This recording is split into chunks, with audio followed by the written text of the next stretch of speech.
Hello दोस्तों, नमस्कार। मेरा नाम है रोहित कुमार। आप सभी का स्वागत है हमारे यूट्यूब चैनल पर कक्षा 10 के लिए। यहाँ पे पढ़ा रहे हैं हम साइंस में आ गए हैं भौतिक विज्ञान में हम अंक प्रश्न हल करवा रहे थे और उसमें हम लेकर आए हैं प्रकाश का अपवर्तन। ये हमारा तीसरा वीडियो है। इससे पहले हमने 2 वीडियो बनाए हैं, इससे पहले के 2 चैप्टर्स के लिए। अब ये तीसरे चैप्टर्स के लिए लाए हैं, भौतिक विज्ञान का जो तीसरा चैप्टर, उसके लिए प्रकाश का अपवर्तन। अब उसमें जो पहला प्रश्न है वो आपके सामने है। तो आइए चलिए देखते हैं पहला प्रश्न क्या है। अपवर्तन से संबंधित है, अपवर्तनांक हमको ज्ञात करना है। जब प्रकाश की किरण विरल माध्यम से सघन माध्यम में जाती है, यानी कि हमारे पास 2 माध्यम है। यहाँ वाला हिस्सा ऊपर वाला हम रख देते हैं विरल, नीचे वाले लेते हैं सघन। विरल से सघन में आती है, ये अभिलंब हमने डाल दिया, ठीक है। ये प्रकाश किरण आ रही है तो आपतन कोण 45 अंश। तो आपतन वाला जो कोण हो रहा है वो 45 अंश है तथा वह अपवर्तन कोण 30 अंश, ठीक है।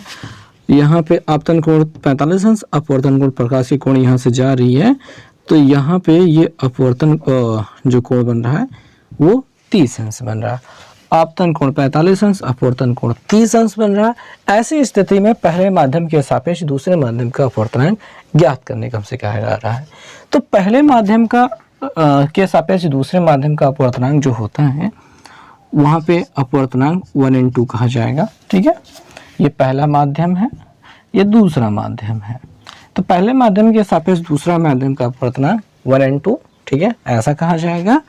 और अगर दूसरे के सापेक्ष पहले कहा जाएगा 2n1 कहा जाएगा। फिलहाल हम बात करेंगे यहाँ से।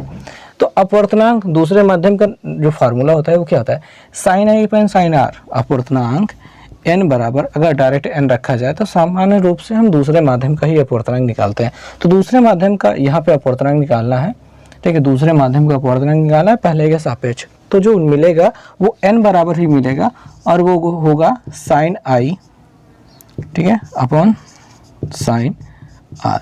तो ये जो अपवर्तनांक मिलता है n बराबर sin i sin r, ये दूसरे माध्यम का अपवर्तनांक पहले माध्यम के सापेक्ष यही मिलता है।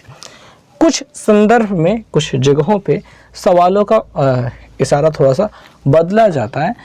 उस स्थिति में हमसे कहा जाता है कि पहले माध्यम का अपवर्तनांक दूसरे के सापेक्ष, फिलहाल ये तो है 1/2, ठीक है। अगर पहला माध्यम, ये दूसरा माध्यम। कुछ स्थितियों में आपको 2n1 पूछता है कि पहले माध्यम का अपवर्तनांक दूसरे माध्यम के सापेक्ष, तो ऐसी स्थिति में थोड़ा सा उल्टा जाता है बात को। वो वाला बात तब आएगी, अभी बाद में देखेंगे। फिलहाल इससे समझते हैं। अब इसमें क्या करना है, मान रख देना है sin i का मान कितना है 45, sin 45 अंश बटे sin r, sin r का मतलब 30 अंश। sin i sin r हमने रख दिया है।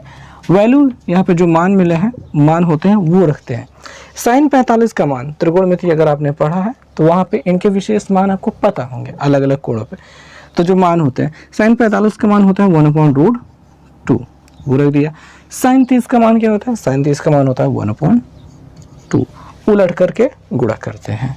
तो यहाँ पे आगे वाला हिस्सा या ऊपर वाला हिस्सा सेम टू सेम ऐसे लिख दिया जाएगा। इस हिस्से को उलट कर 2/1 कर दिया जाएगा, काटेंगे तो 2/√2 ऐसा कुछ मिल जाएगा। √2 ऐसा कुछ मिल जाएगा। √2 से गुणा करा देते हैं। हर का परिमेयीकरण करना चाहे तो करें, ना करना चाहे तो ना करें, कोई ज़्यादा ज़रूरी नहीं है। लेकिन हर का परिमेयीकरण करना थोड़ा सा ठीक भी होता है, ज़रूरी भी होता है। तो नीचे वाला गुणा कर देंगे 2 और ऊपर वाला 2/√2 हो रहा है, 2 से 2 कट जाएगा और हमें √2 प्राप्त हो जाएगा। √2 जो प्राप्त हुआ है वो दूसरे माध्यम का अपवर्तनांक है पहले माध्यम के सापेक्ष। और √2 मिला, √2 का मान होता है 2.414। ये रटने वाली चीज़ है, याद कर लीजिए। √2 का मान होता है 1.414। √3 का मान होता है 1.732, ठीक है। ये याद करने वाली चीज़ है, याद रखेंगे तो आगे बहुत जल्दी, बहुत बार इसका काम आता रहता है। तो फिलहाल ये प्रश्न यहाँ पे समाप्त हुआ। प्रश्न संख्या 2 देखेंगे। ये भी एक प्रकार से महत्वपूर्ण प्रश्न है जिसको आपको समझना चाहिए, मतलब समझ में आना चाहिए। ये सबसे ज़्यादा ज़रूरी जानकारी है। कहा गया है कि जल का वायु के सापेक्ष, तो जिसका और किसके सापेक्ष ये आपको समझना होगा। कई बार पिछले प्रश्न में थोड़ा सा दूसरी तरीके से दिया था, अभी थोड़ा दूसरे, इसको पढ़ के समझने में हमें बहुत ज़्यादा समय लगा था। जल का, किसका, जल का वायु के सापेक्ष अपवर्तनांक, तो हम यहाँ पे इसको लिखेंगे अपवर्तनांक हम लिख रहे हैं, किसका है, जल का। जिसका भी अपवर्तनांक होता है उसको पीछे लिखा जाता है। जल का कहा जा रहा है तो ये हमने जल लिख दिया। ये जल का अपवर्तनांक है, किसके सापेक्ष, वायु के सापेक्ष है, तो वायु के सापेक्ष है, तो ये हमने इस प्रकार से लिखा। बात को समझेंगे, वायु के सापेक्ष जल का अपवर्तनांक या फिर जल का वायु के सापेक्ष। उल्टा पुल्टा कह कर यहाँ पे भरमाने की कोशिश करता है। अपवर्तनांक कितना है, 4/3 हमने लिख लिया, ये हो गई बात है। दूसरे पे आते हैं, एक अन्य पदार्थ का वायु के सापेक्ष, यहाँ पे अपवर्तनांक दिया गया है किसका, पदार्थ का, किसका दिया गया है, पदार्थ का, और किसके सापेक्ष, वायु के सापेक्ष, वायु के सापेक्ष। समझ में आ गई बात। अपवर्तनांक कितना है, 5/2। अब हमसे पूछ क्या रहा है, हमसे पूछ रहा है जल का उस ठोस पदार्थ के सापेक्ष, किसका, जल का, किसका, जल का। अपवर्तनांक हमसे पूछ रहा है किसका, जल का, जल का, और किसके सापेक्ष, उस ठोस पदार्थ के सापेक्ष, यानी कि या ठोस पदार्थ या फिर पदार्थ में लिख लेते हैं अकेले, पदार्थ के सापेक्ष। ये हो गया अपवर्तनांक, आपको ज्ञात करना है, ठीक है। उस पदार्थ का मतलब जल का उस पदार्थ के सापेक्ष आपको यहाँ पे अपवर्तनांक निकालना है। तब हमें करना क्या होगा, ये बात समझेंगे। तो यहाँ पे लिखा क्या जाएगा, हमने ये तो समझ लिया किसका निकालना। अब यहाँ पे भाई अपवर्तनांक है, तो जिसका अपवर्तनांक निकालना है उसको ऊपर लिखा जाता है, यानी कि जल का अपवर्तनांक हमको निकालना है तो उसको हमने ऊपर लिखा। पदार्थ का अपवर्तनांक जो भी होता है वो हम यहाँ पे लिखेंगे नीचे, और ये सब दोनों होने चाहिए वायु के सापेक्ष या फिर किसी एक कॉमन जो होना चाहिए माध्यम उसके सापेक्ष, या वायु के सापेक्ष रहे तो ज़्यादा बेहतर है, और वायु के सापेक्ष ही दिया ही गया है, ठीक है। तो जल का अपवर्तनांक निकालना है, पदार्थ के सापेक्ष निकालना है, तो जल का अपवर्तनांक वायु के सापेक्ष वाला उसको ऊपर रखना होगा, यानी कि जो बाद में मिल रहा है उसको ऊपर रखना होगा, जो पहले मिल रहा है उसको नीचे रखना होगा, जो बाद में मिल रहा है उसको ऊपर रखना होगा, जो पहले मिल रहा है उसे नीचे रखना होगा, तब आप अपवर्तनांक निकाल सकते हैं। अब यहाँ पे आपका जो वायु का है, जल का है वायु के सापेक्ष, तो वो है 4/3, हमने ऊपर रखा 4/3, और पदार्थ का वायु के सापेक्ष वाला जो है वो 5/2 है, वो हमने यहाँ पे रखा 5/2।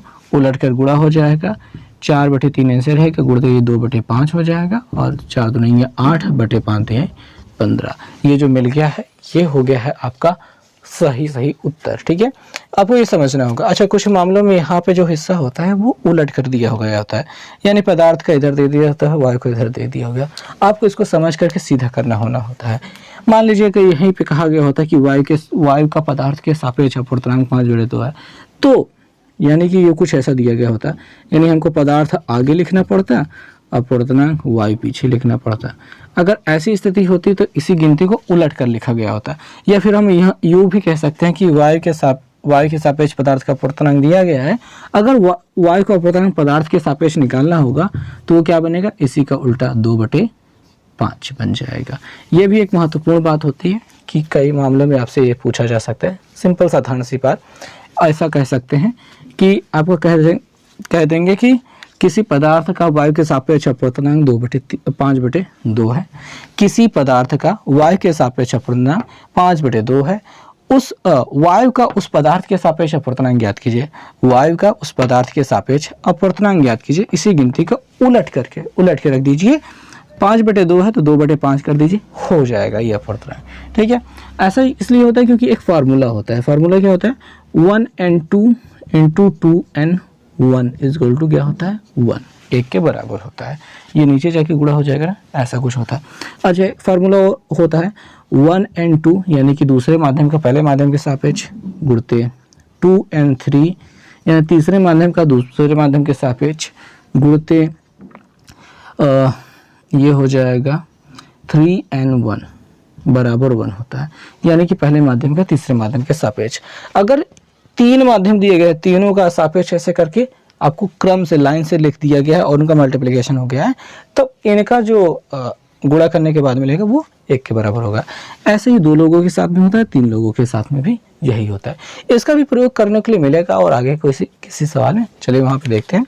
फिलहाल तो हमने इसका प्रयोग किया है यहाँ पे इसको बदलने के लिए, और इसका प्रयोग भी नहीं किया है इसमें किसी भी जगह पे।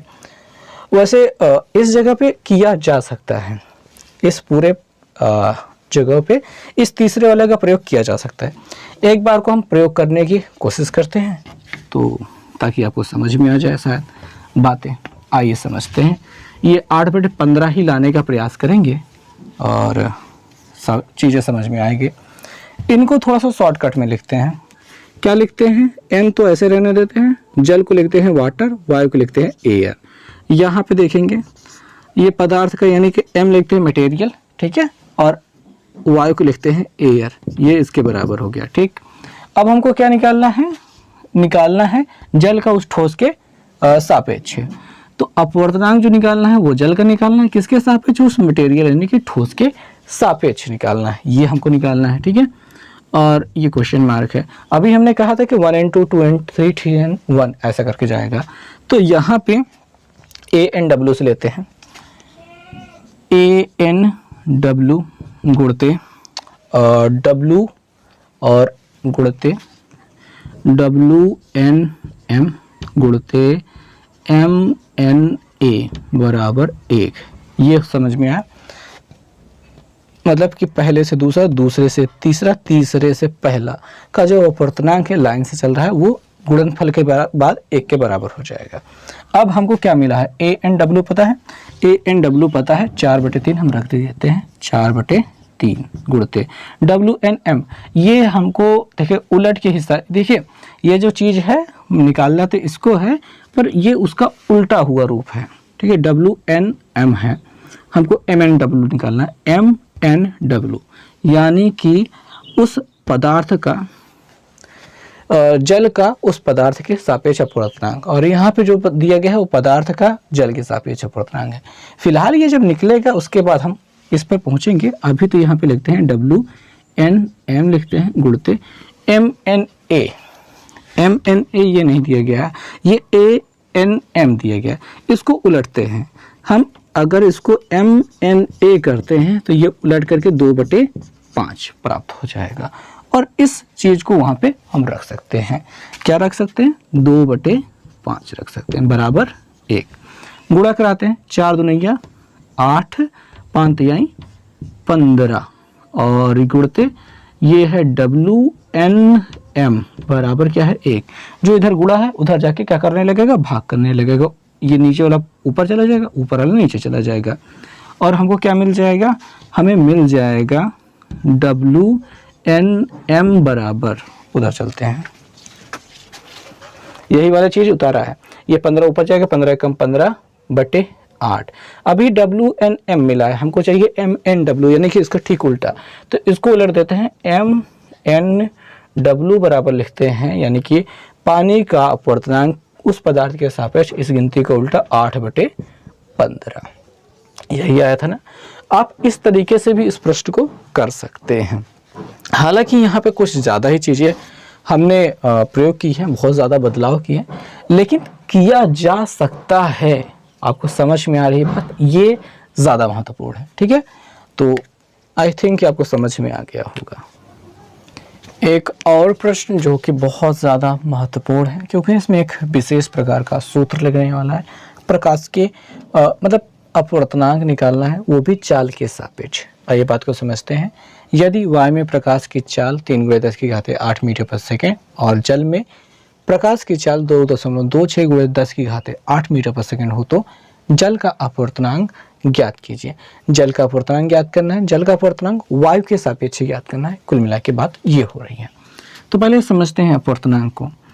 यहाँ पे अगर दूसरे माध्यम का अपवर्तनांक निकालना है पहले के सापेक्ष, तो जब उनका अपवर्तनांक दिया गया हो तो n2/n1 करते हैं, यानी दूसरे को ऊपर लिखते हैं, पहले वाले के आगे वाले को नीचे लिखते हैं। इसी स्थिति का ठीक उल्टा, क्योंकि अपवर्तनांक प्रकाश के वेग पर थोड़ा सा उल्टा, मतलब व्युत्क्रमानुपाती होता है, यहाँ पे उल्टा चलेगा तो वो हो जाएगा v1 upon v2, v1 upon v2 होगा। ये आपको समझना है, ठीक है, v1 अपॉन v2 होगा। अगर इतना समझ गए हैं तो बात को आगे बढ़ाते हैं कि अगर यही संदर्भ में जैसे ये पानी और हवा है उसमें देखा जाए, यानी ऊपर क्या है, हवा है, एयर है, नीचे है वाटर, प्रकाश की किरण आई और इसमें चली गई और दोनों जगहों पे वेग अलग अलग हुआ, अपवर्तनांक जल का कुछ होगा, यानी कि यहाँ पे अपवर्तनांक है जल का वायु के सापेक्ष। तो अगर वेग के हिसाब से देखा जाए तो ऊपर हवा है तो यहाँ पे VA यानी कि वेग और प्रकाश का वेग हवा में बटे प्रकाश का वेग पानी में, वाटर में, ये होता है कुल मिलाकर मूल रूप से काम, यानी कि v1 अपॉन v2 यानी हवा में वेग बटे जल में वेग। और इसमें प्रकाश का जो वेग होता है हवा में या फिर निर्वात में, उसको c मान लिया जाता है, c बराबर, ये जो हिस्सा माना जाता है वो c बराबर हो जाता है। वायु में प्रकाश की चाल को c से रिप्रेजेंट किया जाता है। और अगर नीचे वाले जल की बात करें तो वहाँ पे अगर आप v अकेले रख देंगे तो फिर ठीक है काम चल जाएगा। और यहाँ पे ANW बराबर हो जाएगा C upon V। C upon V कहाँ से मिला आपको समझ में आया? पहले तो हमने अपवर्तनांक को समझा कि अपवर्तनांक का अपवर्तनांक के सापेक्ष क्या सूत्र होता है, फिर वेग के साथ क्या होता है, फिर उसका प्रयोग किया यहाँ पे। तो ऐसी स्थिति में हमारा वायु में प्रकाश की चाल आप C से दिखा सकते हैं, 3 × 10⁸ 8 मीटर पर सेकेंड। और प्रकाश की चाल, जल में प्रकाश की चाल आप V से दिखा सकते हैं, 2.2 6 × 10⁸ मीटर पर सेकेंड। और जल का अपवर्तनांक यानी अपवर्तनांक निकालना है जल का, आप NW भी अकेले लिख सकते हैं या फिर ANW आप लिखना चाहें तो वो भी लिख सकते हैं। ये हो जाएगा C अपॉन V। C की वैल्यू जो है वो कितना है, 3 × 10⁸ है और V की वैल्यू 2.26 × 10⁸ है। 10⁸ कट जाएंगे, नीचे से दशमलव हटाएंगे, ऊपर 0 बढ़ाएंगे, नीचे 226 हो जाएगा। ये गिनतियाँ भी कट सकती हैं 2 से, तो काट लेते हैं। 2 2 2 2 3 6, 2 से कट जाएगा, 150 आ जाएगा। और ये कटने वाला है नहीं तो 150 बटे 113 मिल गया। यहाँ पे इस गिनती को और दशमलव में बदला जा सकता है, आप चाहे तो इसको भाग दे दें, ठीक है, तब आपको उत्तर मिल जाएगा। कितना मिल रहा है, 1.33। आप इन्हें भाग देंगे तो आपको मिल जाएगा 1.33। ये अपवर्तनांक हो जाएगा। और अपवर्तनांक का कोई मात्रक नहीं होता है, ठीक है, आपको यहाँ पे मीटर पर सेकेंड या वगैरह वगैरह कुछ भी लिखने की ज़रूरत नहीं है, वो होता ही नहीं है। अपवर्तनांक का कोई मात्रक नहीं होता है, वो मात्रक विहीन एक राशि है। तो यहाँ पे केवल गिनती प्राप्त होती है। तो इस प्रश्न का उत्तर आपको मिल गया। आगे वाला प्रश्न हम देखेंगे, यदि वायु के सापेक्ष जल का अपवर्तनांक 2 है। यहाँ पे अपवर्तनांक दिया गया है किसका, जल का। किसका, जल का। तो वाटर का दिया गया है किसके सापेक्ष, एयर के सापेक्ष, यानी कि वायु के सापेक्ष जल का अपवर्तनांक कितना दिया गया है, 2। तो जल में प्रकाश की चाल क्या होगी, ये हमें याद करना है, जल में प्रकाश की चाल क्या होगी। तो यहाँ पे देखिए अपवर्तनांक अगर ANW हो रहा है तो यानी कि पहले माध्यम का वेग C, दूसरे माध्यम का वेग V, C अपॉन V होता है। N बराबर C अपॉन V होता है जब पहला माध्यम वायु हो। और वायु में प्रकाश की चाल C बराबर क्या होता है, 3 × 10⁸ मीटर पर सेकेंड। ये याद होने वाली चीज़ें हैं, ये हर बार प्रयोग में आती है और ये रियल में रहती है। तो यहाँ पे ये हर बार प्रयोग आपको याद रखना है कि ANW आपको दिया गया है और C बराबर आपको याद होना चाहिए, ANW बराबर C अपॉन V होता है। और अगर यहाँ से V बराबर निकालेंगे तो C अपॉन ANW हो जाएगा। और C का मान 3.3 × 10⁸ रखेंगे और ANW का मान हो 2 से काटेंगे 1.5 आ जाएगा। और यहाँ पे वेग कितना हो जाएगा, 1.5 × 10⁸ मीटर प्रति सेकेंड। बात समझ में आई, बात समझ में आई ना? जी हाँ, बिल्कुल। तो ये प्रश्न होता है इस तरह से समाप्त। आगे के जो प्रश्न हैं वो हम छोड़ देते हैं, आप उसमें कीजिए और अगर फिर भी नहीं आए तो कमेंट करके बताइए, हम दूसरा वीडियो लाएंगे। मिलेंगे नेक्स्ट वीडियो में, तब तक के लिए बहुत बहुत धन्यवाद।